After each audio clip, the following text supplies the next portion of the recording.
بسم اللہ الرحمن الرحیم۔ اللہ تعالیٰ کے فضل و کرم سے، اللہ کی خاص مہربانی سے ہم حج کے فضائل، حج کے احکامات، حج کے فرائض واجبات اور میقات کا بیان اور اب احرام کے متعلق ہم مسائل کو بیان کر رہے تھے۔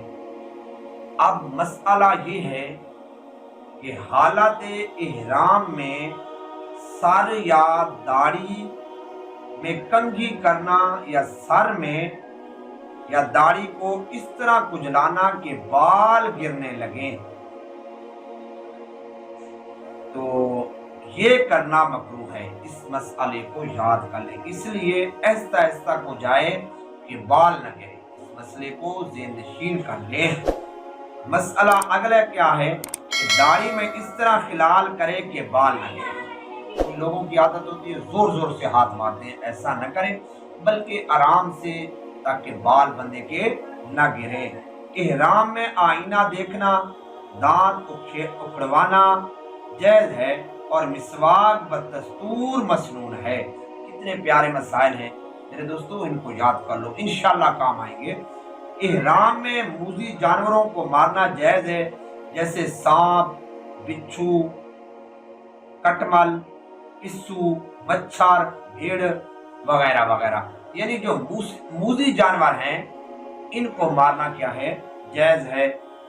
احرام کا کپڑا سفید ہونا افضل ہے، لیکن اگر رنگین تہبند باندھ لیا یا رنگین چادر اوڑھ لی یہ بھی جائز ہے۔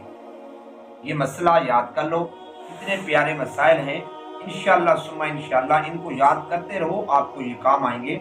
آگے مسئلہ یہ ہے کہ کمبل لحاف اوڑھنا احرام میں یہ بھی جائز ہے۔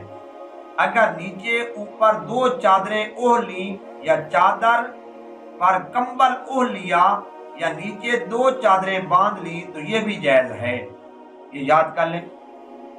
اگر روپیہ اور مال وغیرہ رکھنے کی ضرورت سے نیچے کی چادر پر پٹی وغیرہ باندھ لی تو یہ بھی جائز ہے، تاکہ بندے کے پیسے کیا ہے محفوظ رہیں۔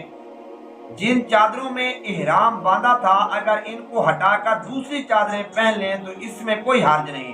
اگر چادر ناپاک ہو جائے تو اس کو دھونے کے لیے جسم سے ہٹا لیں تو بھی کوئی حرج نہیں۔ احرام میں گھڑی باندھنا، چشمہ لگانا یہ بھی درست ہے۔ آگے کچھ مسائل ہیں احرام کے، انشاءاللہ ثم انشاءاللہ اگلی ویڈیو میں۔ اللہ سے دعا ہے اللہ عمل کی توفیق عطا فرمائے۔